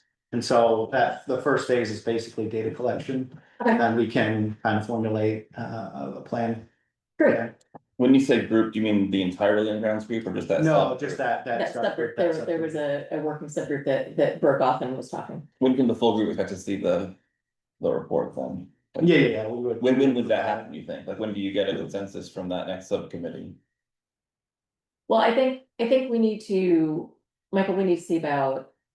If there's anything we need to request from administration, we need to get that requested. Yep. And then we need to probably set up a sub meeting of that working group to discuss before it brings back to the full group. Because we have an October deadline for that out due to the school board. Yeah, yeah. And the school board owes that time back to administration, so they can buy or lease or negotiate whatever they need to, so. So I was like, if you want to send anything that you feel like you still need for data collection, and if you can copy me on that, that would be great. And then we'll set something up in September to meet together so that we can bring it back to the full group to discuss for our October recommendation. Sound good? Yep. Okay. And the other group was, and this is one that I think that, I'm gonna do the Wilkins project last and instead. Well. Sir, Can I just be CC'd on that group? It will help me. Oh, of course. Part of affordable replacement, it's completely my facility side of it, so I would rather see that information beforehand rather than yeah, be in the committee. Yeah, we can't get any of the work done without you, so. that's why I assumed that anything he's asking for, we're gonna be asking for Dave, Yes. Roger, let's be honest. The other one was exactly that, the CNA, CIP for the next 5 years at Wilkins and. Who was in that group, because I've not heard, He was in the group, but I wasn't here for the breakout session part of it. okay, and Roger? We, originally that group was really, maintenance, CNA, CIP. We talked about more of the maintenance portion of it being covered, which I think maybe the bigger committee needs to see that and understand what we're covering. Absolutely, But we were more concentrating on CNA, CIP for Wilkins in that group. That was the discussion between John and I believe Steve was with me. okay, so. There was another gentleman there, and he's not here today either, and I missed his name. No, that's okay. What I think is same thing, we probably need to, when do you think would be a reasonable time to revisit? Because I know that's something you've been actively working. And that was really important for budget season, right? Because we need to see what we need to get into operating budget and have an understanding. Yes, so do you want me to just reach out to my group and set up a meeting? How do we want to coordinate that? I would say timeline, what do you think would make sense for coming together to have a deeper discussion after initial, because I wasn't part of the initial discussion, but I'd like to be part of the next.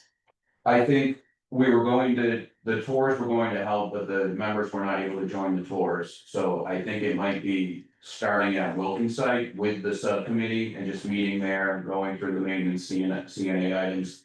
Helping those individuals see the building and we can have a working group activities. Okay, so I know your next few weeks are craziness getting ready for school to start. When would be a reasonable time? I would say I will adjust to what the committee is able to do because my schedule is filled and I will work off of you guys. Okay, so I'll reach out to that subgroup then, and we'll try to find a common time, and we'll plan on literally meeting at the Wilkins site then. Yeah, that would be best. Okay, perfect. Thank you. So then last night, we did also have a very active discussion, and I think a positive one, about Wilkins project and some of the directions we might want to go. I think that, I'll tell you, my high level takeaways, and then a lot of you were in that call, so I'll let you speak to it as well.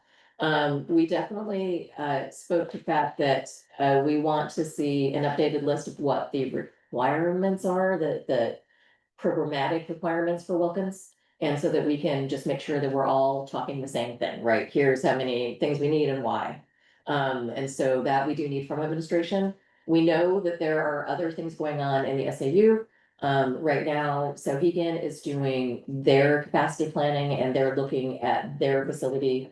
And we kind of need, we can't have any realistic discussion about annex being part of or not part of something that we could even consider until they finish their work on that. And so I think that we decided to put off having that kind of discussion until we have feedback from them. We know that Mount Vernon is also looking at 7th and 8th and what they're doing with that, and they are about to come to a little closer in what they're thinking. So what we would like to focus on in the meantime is that we do want to take a deeper look at renovation and what that could be, that we have one picture of it, but that we would like to say, are there some other ways we might be able to approach this at Wilkins? And so that's one thing we'd like to explore in the short term. Am I good so far for those who are on the call?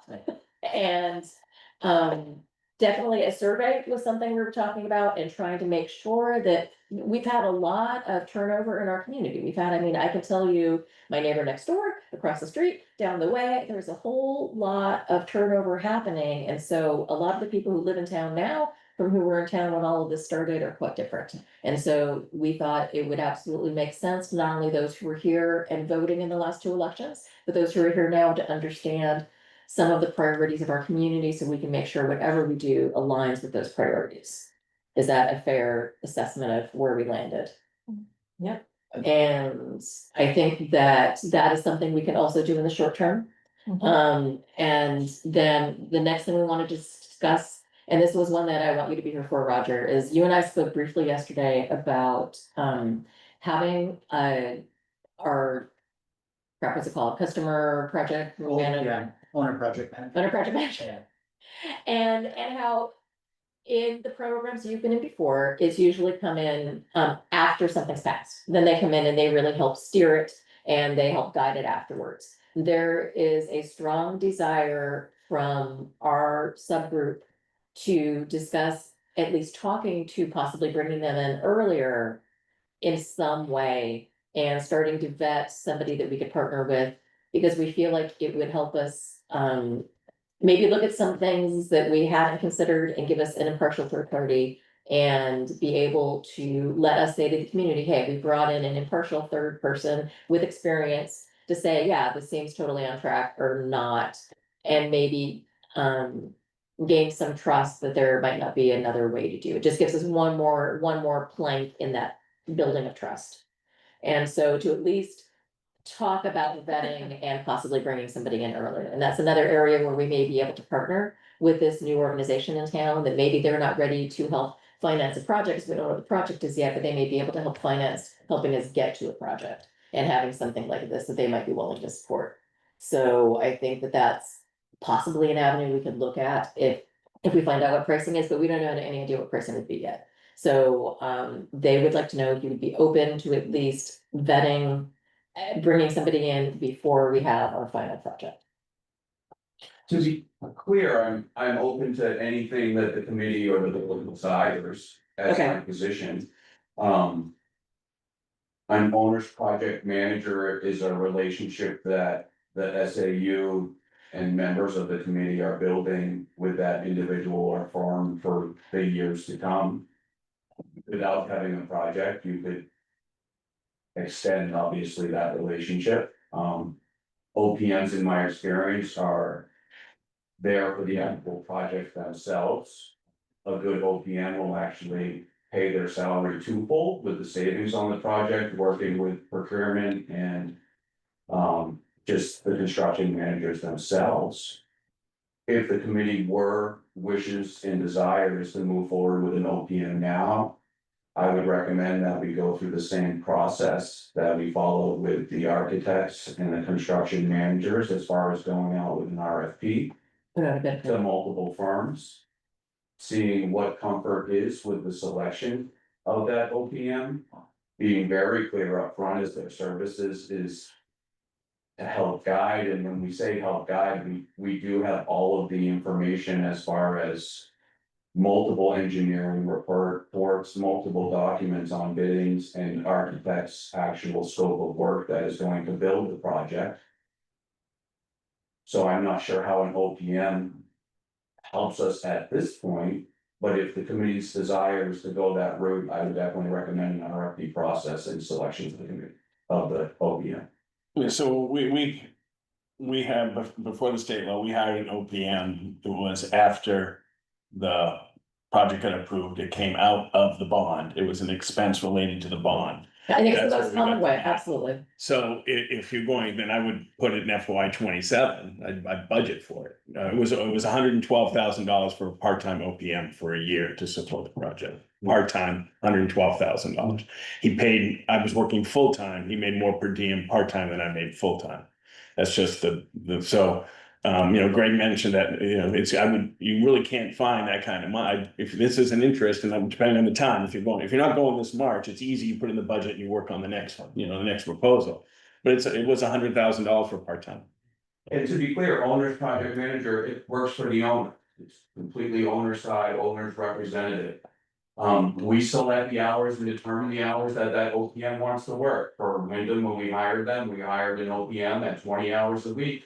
$125,000 a year cost for 2 years.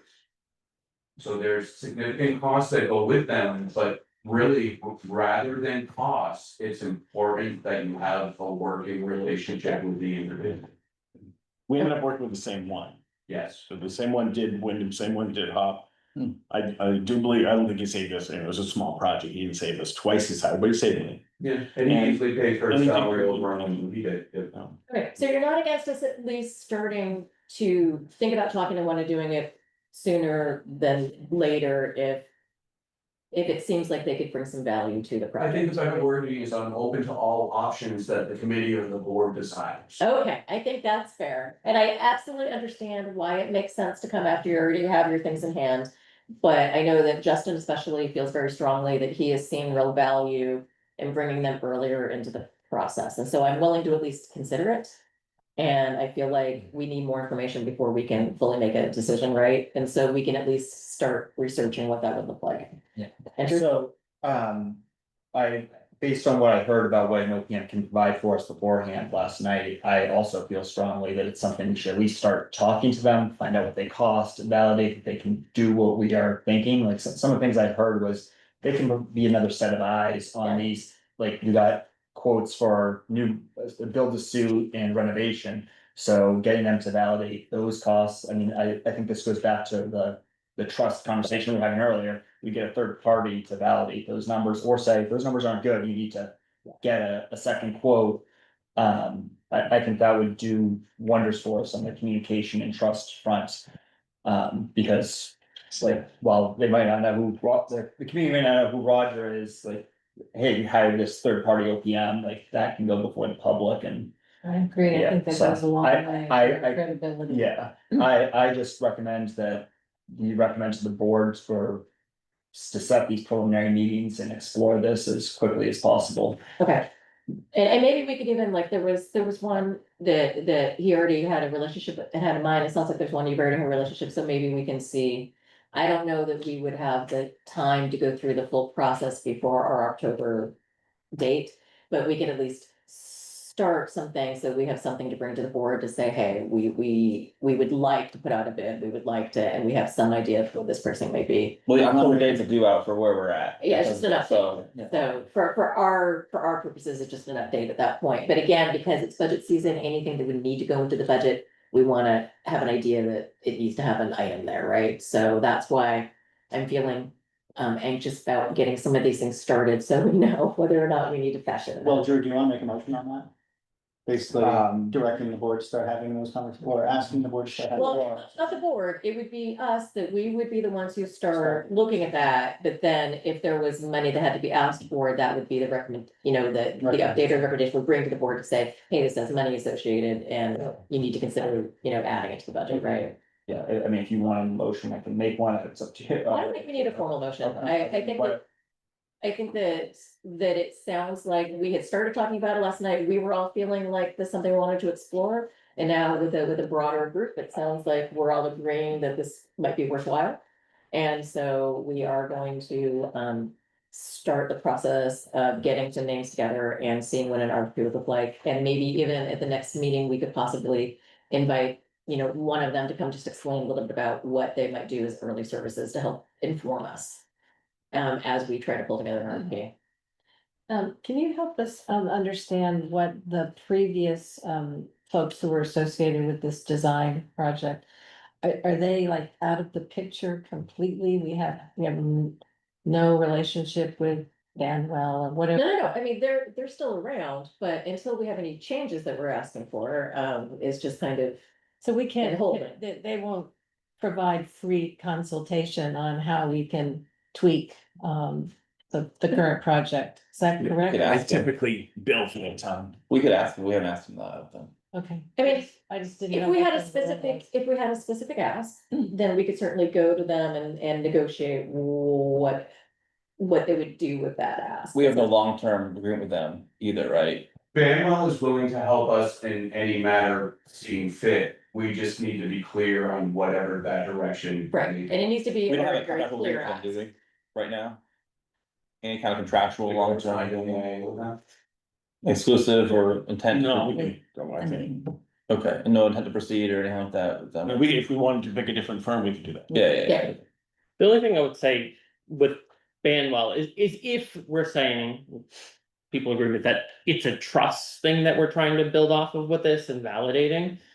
That might not be a great thing to say, hey, we've used this person, let's have you come in and validate, right? Cause that's that third party aspect, that would be my only thing saying with that, if like, if people's already has trust, like saying like, hey. Banwell, we've used you, let's bring you back in and validate stuff you've already done, I don't think that would hit on like a community standpoint. That makes sense, I'm not doing that. Yeah. Yeah, sorry, I thought what I had heard was asking Banwell to propose like adjustments to their Oh, previous okay, plan. I got To you, like okay. what, Okay, to give us To, like, something else. updated type. And I I gotcha. mean, it sounds like we're considering all alternatives and we Gotcha. wanna Gotcha. look at. It sounds like that might be one of the alternatives, but. I think we'd have to give a little That's more my guidance opinion. other than what would you do different? Yeah, Yeah, that may be maybe I was thinking of like, you're saying Banwell being the We don't have OPM that, type. yeah. Yeah, just, Yeah. Exactly. you just remember that Banwell builds the school that we tell them to Right, build. right, The right. educational specifications inform Banwell's work. Gotcha. They don't do their school. They do our school. And we can change ed specs, and I know last night what to do was go through the ed specs and see. And make sure they're all still Right, valid and and what we Greg said want, whether right? it's one version, two version, right? Yeah, I think I was conflating the OPM. They did what we in the asked them adjustment. to So do. That's. And then year two, they did what we asked them to do Gotcha. to revise it. So But if we wanted another revision, we certainly could do that, but it would have a cost. Yeah, and yeah, It would that have to makes be sense. a specific ask, it's Gotcha. not just, what do you think? It sounds like it may have a specific, it may have a cost, but they might be able to give us like a wag on. Hey, I mean, it would depend on what the So ask is. having that as like a baseline to compare to other plans that we come up with too, I think would be valuable, so I think that would be, in my opinion, something to consider. figuring out I think when How we we, want to phrase that question. yeah, when we Yeah. get to that point, if we have something specific that we want to do, what I don't want is it for it to be a very general, because it's not terribly useful, right? Yeah. And so I could absolutely see us getting there, but I don't think we're there yet. Yeah. All right, so was there anything else from last night that I'm missing? Were these, and again, we know that we still have the task before us to say, hey, we're gonna revisit some of the. I think that we're not ready to get. Yeah, until we have some of these other data points from some of the other projects going on. And that brings us to, So, there was one other thing that I thought was noteworthy. Please. It was about, I think Steve mentioned that Jason White had research about fifth Fifth grade, graders. yeah, we can get some. research. I thought like if he had that research, that'd be like, it sounded like it would be And, valuable. yeah, and we can get some stuff about Okay. fifth grade being top versus fifth grade. Yeah. Highest versus lowest stuff.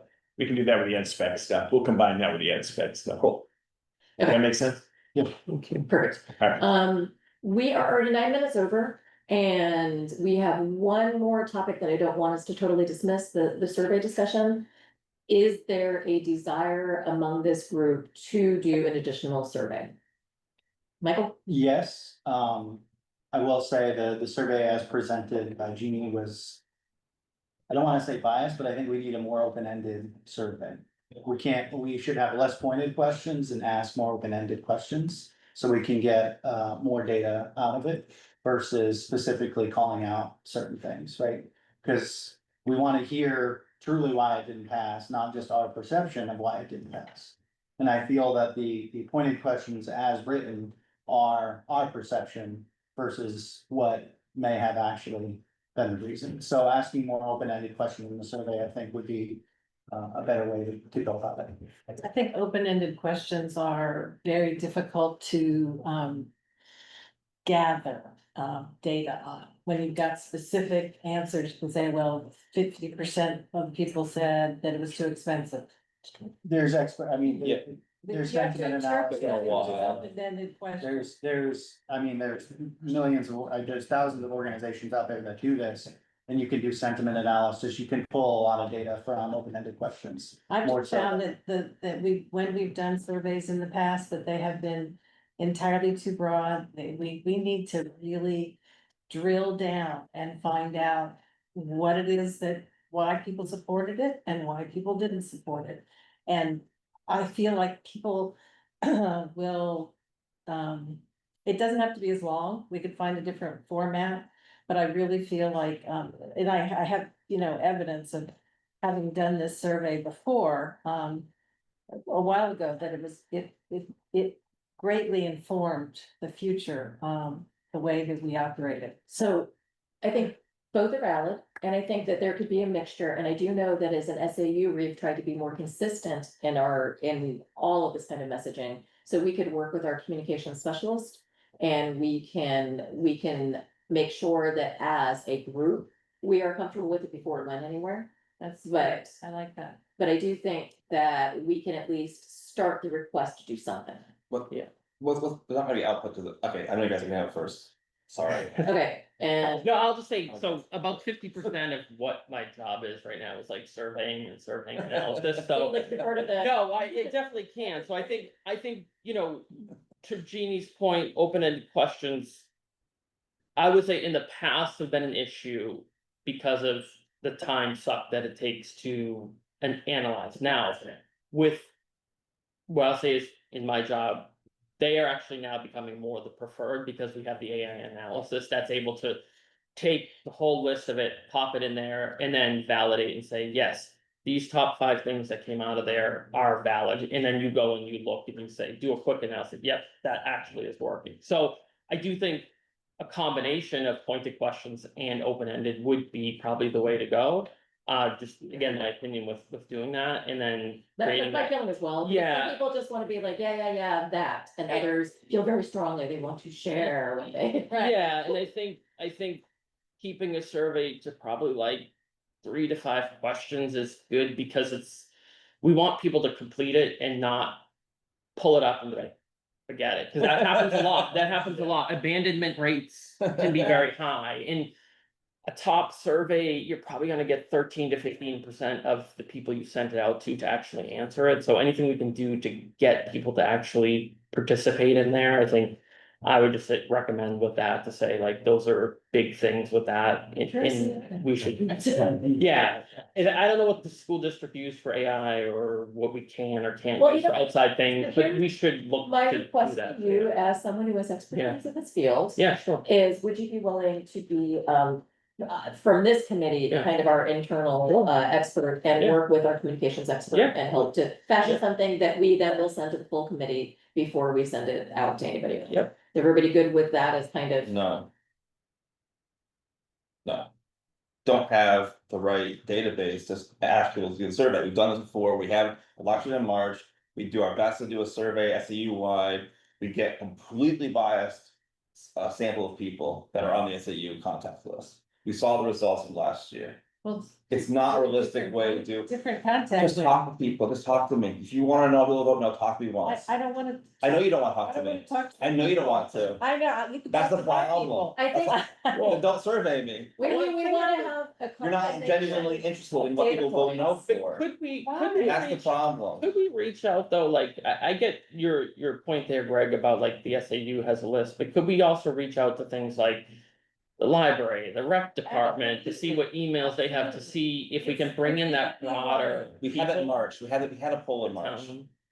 Well, I get that, but Do exit polling. That What we just should do tells is you, yes. we should exit polling every March, what we should be doing. Every that's March, fine, we don't have that right now, so Some the yes or groups no, the have- yes or no doesn't. So, Terry kind of had exit poll, I mean, wasn't. I was there Yeah. every time last couple Yeah. years as well. I mean, but my point before is that people will talk to Jeannie and her friends and they'll walk right past me, and probably the same as vice versa. So we're talking to different people. So if you wanna talk to somebody involved in this community who's on the other side of the issue, I want, I'm right here. I want this to go out anonymously so that everyone, yes and no, can express their opinion. I think that's critical. I don't know why you're assuming that only people in favor are gonna fill this. no, I didn't say that. I said it's by a subset. We've seen it. The data shows that. The last time that we had a survey after a failed Article 12, we had. What was it, like 70-80% voted, said in favor of passing Article 12, and it was like 50% in March was voted, so we're And then what was the result of that? Well, nothing, because we already said, well, we hear from our superintendent's association, et cetera, that when you over 50%, keep going. Okay. So the poll did nothing, So- except spend money. Right.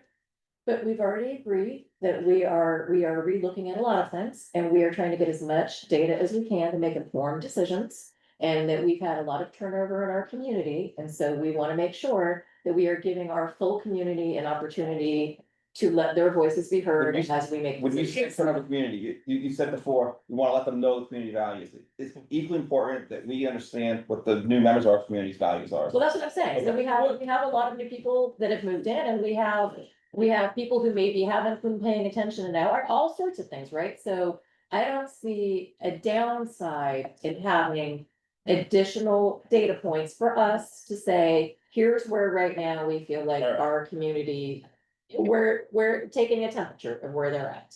I think that. And I would just say too, like, Drew, sorry, you're being too nice. I know you had your hand up. No. We could look at it and being more broad too, and not just being like, hey, why didn't you vote for the Wilkins School, right. project? We could say more like broader about the facilities in general kind of survey and like where you'd like to see it go. Or again, I'm just popping things in my head and doing it that way.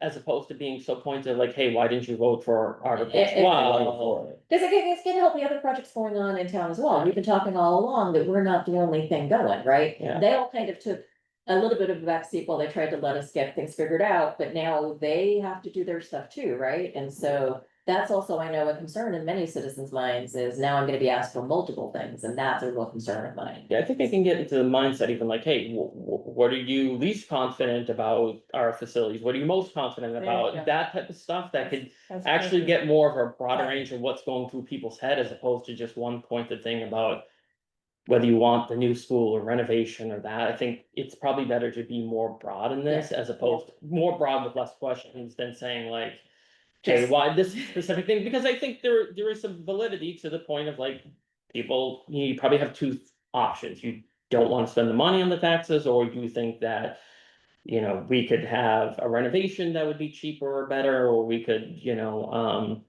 there was neglect, or like, I think there was a like pretty standard things that we all hear of like, why? So I think maybe being a little bit more broader with that and generalize might give us some more actually insight into people's brains and what they're. So Drew, you've been waiting really patiently. Yeah, and some of it, like Mike has said, some of it Greg said, but like I just feel that any survey that like we shouldn't be trying to do quantitative analysis off of any survey we put out. It's saying like 60% of people voted no for this reason. I just think it's gonna be, the people who take the survey are already heavily invested and they aren't necessarily like the representatives of the electorate. If we wanna ask open-ended questions, it's gonna take a lot of work to go through that, but some people might have valuable ideas. I don't think we should be drawing. I wanna be really careful about any conclusions we draw from this survey if we do one. But yeah, if you put an open-ended question, like what do you see as the priorities in Wilkins, or why did you vote no? Or at Yeah, least say you, I think. yeah, it would be- yeah, we're gonna say I mean, I think we wanna be really careful about how we formulate the Yeah. questions. And be clear on what we expect to draw from them, because just like accumulating the data, tallying it up, I think we're gonna draw some wrong conclusions, and that's my biggest Mhm. fear. The other one is, and then, like, some of the questions, like. When I was reading, Well, it's the previous one that had been used, it wasn't Okay, saying, 'cause- let's do this, it was saying, Okay. here's an example of one that we. Yeah, okay, so it's like when we start asking people, like, I was reading the first few questions, I'm like, see. It to me seemed like we only want to hear from people who've lived in town a long time and like who have That's not kids true. in the. No, but we were checking on the demographics. How long Yeah. have you lived here? You lived here 0 to 4 years. Have you lived here? And then, did you have kids in school or not any? Okay, so my takeaway from that was that like certain groups are more valuable, gonna be their opinion, or they're not more valuable, their opinion to be weighted more. Need to know the demographics of the survey folks. Are these people with kids, without kids? Are they, have they lived here a long time or just moved here? I mean, I think that's. Because I critical feel really bad that information. we're already Don't 20 you minutes have over. that in the checklist? No? Don't you already know how many families have kids living in their homes. Well, no, but from that what you're getting going. response. Yeah, you don't really respond to. But what are you gonna draw from that? I guess that's my question. I just think it's, you can't do a survey without, understanding the demographics. I just don't think. Just to some degree, like even when we've done ones for like certain times, like, you know, the internet kids in the school and that. The town moving in data. It can be there, I think that, let's not worry too much about that part yet, because again, we won't send anything before we send it Yeah. for everybody. I think that duly noted, that I can see a purpose for having it, but I can also see it being off-putting, like, oh, my opinion doesn't get You're back. just gonna toss it out. Yeah, I think there's a validity for whether it's valid data for both sides, right? Like just real quick to the point of like Greg's point, like if it is everyone who has kids who are answering it, we might put a little less weight in it because of that, right? Right. Because We but if definitely it's more of an know even More mix, people don't. you have may kids. be able to draw more conclusions if it's That's you're there. So I do think it could be like, hey, let's not do like a ton of those, like real quick, however you wanna say it. I mean, we could figure Yeah. that out, I think, to come to an agreement. Yeah, and I just don't think we are equipped or have the time to put out a scientific survey where we are gonna be able to put something out that we draw conclusions from. If we wanna get ideas, like, I think that's a valuable tool, but anything that's gonna lead us to draw conclusions, I think. Yeah, We need somebody who can, I think it's meant to take. Really the small temperature of data the sets and community. give them It's big meant answers. to, as we are trying to prioritize and we are trying to say, what are the priorities of this community? It's helping us just to better understand the current temperature and priorities of the community. Because that's something I can't tell you. I can tell you my impression, but it's just my impression, right? but I don't, sorry, I think we are. I don't know, not either, I think we might just fundamentally disagree. I think a survey is gonna has a high risk of leading us down, misreading the temperature. Yeah, alright, so I'm against survey, you're against survey, sounds like, anyone else against survey or everyone's for it? Before, Can I say one quick let's just thing? raise your hand, get out of here, who's for the survey? Can I say one No. brief thing? Oh, nothing's. Sarah, can I say one brief thing? Yes, please. It'll be brief. We're I not get it. over for 20 minutes and we do need to wrap up. So just quickly, I'm with you in that. The survey is taken at the election. I believe that's the first and foremost, the most important survey they had. I do agree with you in that what you're speaking about is really confirmation bias. You can take a survey and then. Use that to make decisions that you're just confirming what you already wanted to really do. I believe. They could say something totally different. Well, last year, that survey, I don't believe served us so well, and we spent thousands of dollars on it. Am I a hard no on a survey? Not necessarily. I personally, I'm not a fan of it. What I am against is expending district funds on this, because previously, before last year, we did it in-house. And we also have you as a sort of an expert on this area where you potentially help out with this, maybe not, I don't want. No, I can help with, I don't have a survey distribution system, but. But Yeah, analysis. what I'm just trying to say is, we spent thousands on this last year. I don't think it served us well. I don't think we got his money's worth out of it. I think it sent us, in the wrong, I don't think it served us well. So I just don't want to see that happen again. If we're gonna do a survey, I'd rather not see thousands spent on it. Okay, that's fair. And Michael, real quick? Yeah, so I think we can do a survey for $0, right? And so I think it's worth it. It's an additional data point to do it, but it should be open-ended. We have, part of Google Workspaces is surveys. They feed directly into Google Drive, we also have access to Gemini, which can do sentiment analysis. We could literally analyze that in seconds and get the temperature. We can do it all for free, all within this committee without having to get any approval, any cost, anything like that. And we can do it quickly, and it's just an additional data point where we don't have to spend a lot of cycles deciding if we do it. I think we can just do it, see what we get from it, and decide if it's a good, valid data or not. I don't think we have to spend too much time or cycles figuring out if we should do one or not. I think any data points we can collect are good data points, and then we can evaluate them as a committee as a valid data point or a non-valid data point. The other upside of this is that, people have an opportunity to, give us feedback, and that means that they feel like their voices have been heard. So I think that goes along. I agree, and I think so much is what you do with it, right? And so I don't think that we're looking to say this is the be all end all. We're simply trying to give another opportunity for people to feel engaged and to feel heard, and for us to have, again, a data point. It's just a data point among many. I feel like that's a double-edged sword though, because what if we, like, as Mike is suggesting, we can decide if it's bad data or not. If we decide that it's bad data or doesn't. Isn't the right direction to go, then we're accused of not listening to the town. So I just think the risks of this, like, I think it's fraught with peril.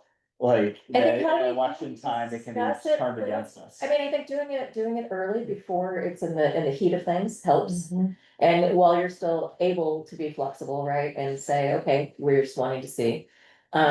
I think how we discuss it, being very careful if we do get data back, how we discuss it and being very careful in our language as we learned today with each other very much matters.